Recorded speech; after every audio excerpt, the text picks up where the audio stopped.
Good morning, good afternoon, or good evening from wherever or whenever you are joining us. Hello, everyone. This is the RV Connects podcast. Today, on episode 32, we're diving into our first ever RV fact or fiction episode, where we examine common RV and camping hacks to see if they live up to the hype. Today, we're focusing on pest control and deterrence. Dan is away this episode, but if you're new to the show, welcome. I am Melina, and usually with my husband Dan, we are the RV Canucks, a Canadian family of four that part-time RV all around North America on our vacations from work. We have a goal to see all of North America within the next 10 years, and together with our teen and tween, show you that the time-honored road trip to far-flung places can be yours, even if you only travel a week or two at a time, or even a week or two a year. But sometimes it does come with some Griswold-level stories to tell, which I guess is part of the fun. Be sure to check us out on Instagram and Facebook at RV Canucks, and subscribe or follow the podcast so you never miss an episode. And if what I think is going to happen after this episode actually happens, with lots of listener mail telling me whether we're right or wrong about our fact or fiction rulings, you'll want to get in touch, and you can do that by email to hello@rvcanucks.com. That's RVCANUCKS, or via message on any of our social media platforms. Okay, so it's been a really busy couple of weeks here with Dan away. Not only did I start a new job, but we were also asked to prepare and present 4 virtual sessions on RVing and camping for our local military family resource center, the first of which happened last week. And it was actually really a lot of fun, and I'm looking forward to doing the next 3 sessions. But I figure I would continue the fun with today's topic, and I've rounded up 4 of the most common RV pest control hacks.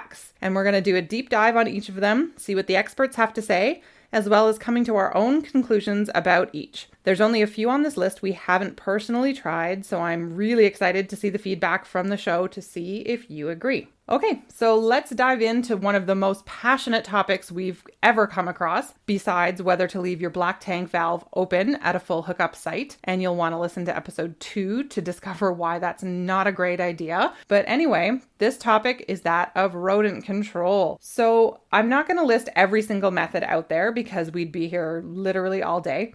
But I did pick the top 3 most popular natural methods being talked about in the RV community for rodents. And they are Irish Spring bar soap, dryer sheets, and peppermint oil. So if you follow this topic, you'll notice that I left moth balls off the list. And that is something that's brought up a lot, but I've left them off for good reason, and I want to take a minute and address why. Did you know that using mothballs as a pesticide for mice is actually illegal according to EPA regulations? It was news to me, but while some advocate for the use of mothballs for mice elimination, using them in a way that's not clearly stated on the label is illegal.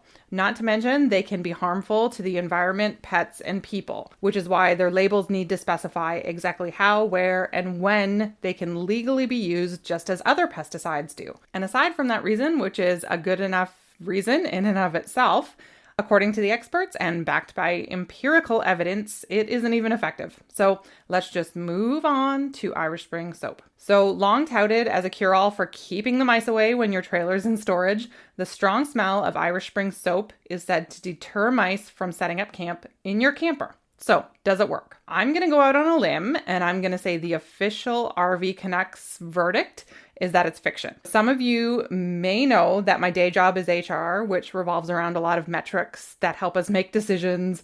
I'm always looking at data to see what kind of story it can tell us. Unfortunately, there's a distinct lack of empirical evidence when it comes to this method. However, the one scientific study I did see, plus the observations I've gathered from a multitude of RV forums that discuss the subject, make me pretty confident in my call. So here's why. Okay, my apologies if I mess this up as a tongue tie, but a fellow named Sean Woods hosts a Mouse Mythbusters, there we go, segment on YouTube, which he calls Mousetrap Mondays. And this is where he tries out various methods of rodent control and reports on the results. And for anyone interested, I will link to the videos that I talk about on our episode show notes. But in this case, he placed several bars of Irish Spring soap in several different locations in his barn for a period of 1 week with some food, and set up night vision cameras to record the interactions between the soap and the rodents. So while the soap is fragrant, there's no doubt about that, it did not deter the mice. Each night, the food was eaten, and the presence of the soap was not enough to change the behavior of the mice to avoid the area. And in the case of the Norwegian rats, which appeared on camera, they returned night after night to actually snack on the bar of soap. So the second reason I'm listing this in the fiction category is because I painstakingly went back to 2019 and I recounted every instance of rodent control I could pull up on various message boards and RV forums, and I made a spreadsheet counting how many times each method was mentioned as a solution, whether the commenters had luck with the method, being that it reduced or eliminated the problem, or that they tried it and they never had a problem. So overall, I had over 525 comments to go through. It's a pretty small sample size for the overall RV community, I guess, but I think it was representative snapshot of varying geographical locales. So what I surmised from my own data was that 89% of the people who swore by the use of Irish Spring soap as a deterrent heard it worked, so they tried it when they bought a trailer and they've never had a problem. Only 5% of people said it reduced or eliminated the problem, and 6% didn't comment one way or the other. They just kind of listed it as a solution. The reason this tells me it may be unreliable is because there's a great chance that the reason those people never had a rodent problem is that they otherwise wouldn't have, because of other mitigating factors. And I'll give you us as an example. So we've talked about this in a previous episode, but for 7 years, we've stored our trailer at a farm near us, both in the off season and between weekend trips, and we've never had a rodent problem, period. And the theory is, or our theory is, that because we're parked outside in snowy cold Ontario, right beside a comfy warm barn with lots of smaller trailers and livestock, the mice have everything they need to keep them satisfied, and they don't wander outside too much during the winter, especially when our trailer is not being monitored. So there are a ton of factors that play into why somebody may not have mice, and there might be factors tipping the scales for Irish Spring soap, but I'm not really seeing the overwhelming evidence that suggests it's a reliable method to use, unlike one of the other natural methods we'll talk about in a little bit on the list. Okay, so hate me if you want, but that's the verdict. On to the next method, which is dryer sheets. Again, I used the same two methods we just talked about to determine the effectiveness, and my overall fact or fiction decree is that it's somewhere in the middle, and here's why. In the Mousetrap Monday experiment, 3 different species of rodent interacted with the dryer sheets, including this time in an enclosed box with only one point of entry. And it's just a little wooden construction box with a little hole that the mice can get in. And then it's kind of have a sliding lid on it that's plexiglass, so you can see what's happening inside with the cameras. So the dimensions of the box were such that it would greatly increase the concentration of the fragrance inside. In the week-long experiment, all of the species ate all of the seeds placed on or around the dryer sheets, and they even took some of the dryer sheets to use for nesting material. So it seems pretty cut and dry based on that. However, in my own personal research, conducted in the same fashion as I did for the Irish Spring soap, I had 487 responses dating back to 2019, which clearly specify bounce dryer sheets.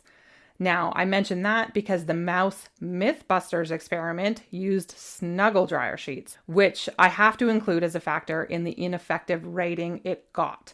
Because I actually did notice during the video that I watched that snuggle dryer sheets even seem to have a different consistency to the fabric used, and I don't know if that would play into it at all. But on a personal note, I use bounce dryer sheets just like when we do the laundry when we're camping, and I leave them in the trailer year round. So my main cupboard reeks like dryer sheets, or I should say smells like a fresh summer breeze. And so we've never had rodent activity, of course, but remember my theory as to why. So I can't reliably say whether that's the reason or not. I would like to see that experiment actually repeated with bounce and see if that changes the story. But overall, there was about a 50-50 split based on my research on whether people thought they work or not. So again, not enough to give it to the RV Connect seal of approval, but not enough to discount it either. So last in the rodent category, before we move on to ants, is the use of peppermint oil. Now, I'm going to eat crow here because I fully expected this to be complete woo, pseudoscience nonsense. But I have to say, both the scientific data and the anecdotal data fully support this method as an effective rodent deterrent, with one major caveat, which I'll talk about in a little bit. The 2 methods most commonly used are cotton balls soaked in pure peppermint oil and placed around the trailer, or a product by pest control brand Victor, which are stick-on peppermint pods that you can stick anywhere mice might be found. So kind of like the Glade scented items, but that work in reverse, I guess. In the Mousetrap Monday experiment, placing several of the peppermint pods, those Victor pods, in the enclosed box I spoke about earlier, not only caused the mice to skip the snack, but it also altered their behavior over the week so that they avoided the box altogether. The key to success was the small space the pods were in. However, most places you would stick peppermint oil in a trailer would be enclosed spaces anyway, so that's a plus as far as I'm concerned. Now, on the totally non-scientific statistical side, I did note that the peppermint oil was surprisingly mentioned roughly 60% less than Irish Spring, but nearly everyone who mentioned it as a viable option seemed to have a pest reduction story to share, with one notable caveat, and that was you need to replenish the scent every 2 to 3 weeks, making it not so convenient or maybe viable for those who store their trailer in the off season and may not have access to it to change out the peppermint oil as needed. So it will lose its effectiveness as that scent diminishes. Peppermint oil is the one that I would be confident giving a fact verdict to, though I will stop short of maybe recommending it only because I haven't personally tried it. But we have moved our trailer this year to a different storage spot. Now, hopefully, knock on wood, I still don't have a rodent problem, but if I do, I'm going to try peppermint oil and I'm going to see how that works. That being said, take that information as you will and make your own determination on whether you feel that it would be worthwhile to try in your situation. Better yet, if you've tried it and it's made a difference in your rig, reach out and let us know. So the last item on today's list moves on from rodents to my sworn enemy, which are ants. Now, don't get me wrong, they're useful insects who are important ecological contributors, but just not in my RV or my house for that matter. This pest deterrent is one that our family has literally used for decades. I think we've probably mentioned it on the show before, and it's one people still seem surprised to find out about, and that is baby powder.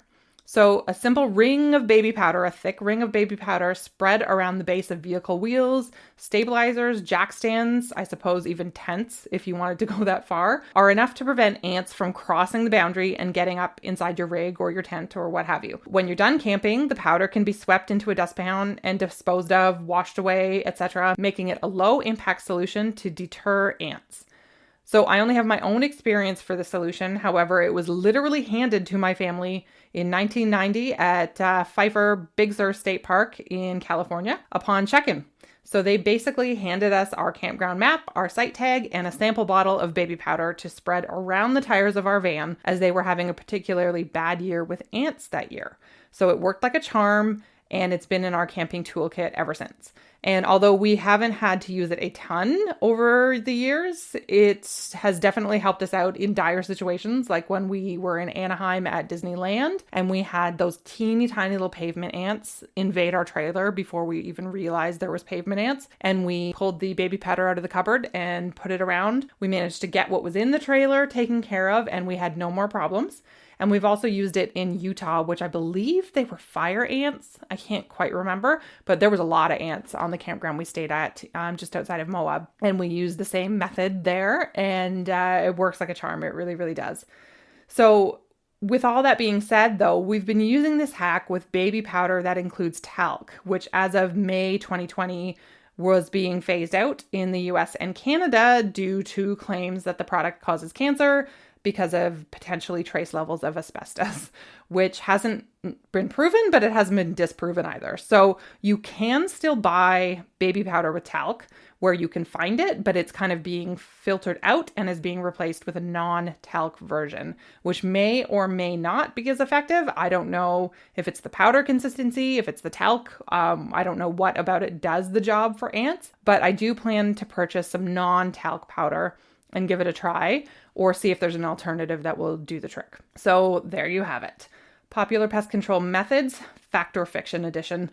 If you've tried any of the methods, let me know how they work for you. If you want to email me and tell me how wrong I've got it, totally free to do that as well. I'd love to hear the feedback because I will share that on further episodes. And as always, get in touch if you have an idea or two for future fact or fiction, and we'll be happy to roll them into an episode.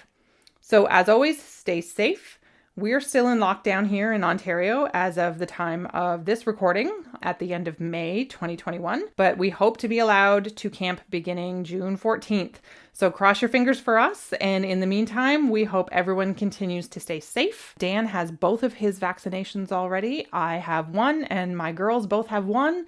So we are almost on our way back to normalcy here. And we are very, very excited to get out and get camping this summer. So we will be back in a few weeks with a new episode and we will talk to y'all later. Take care. Bye.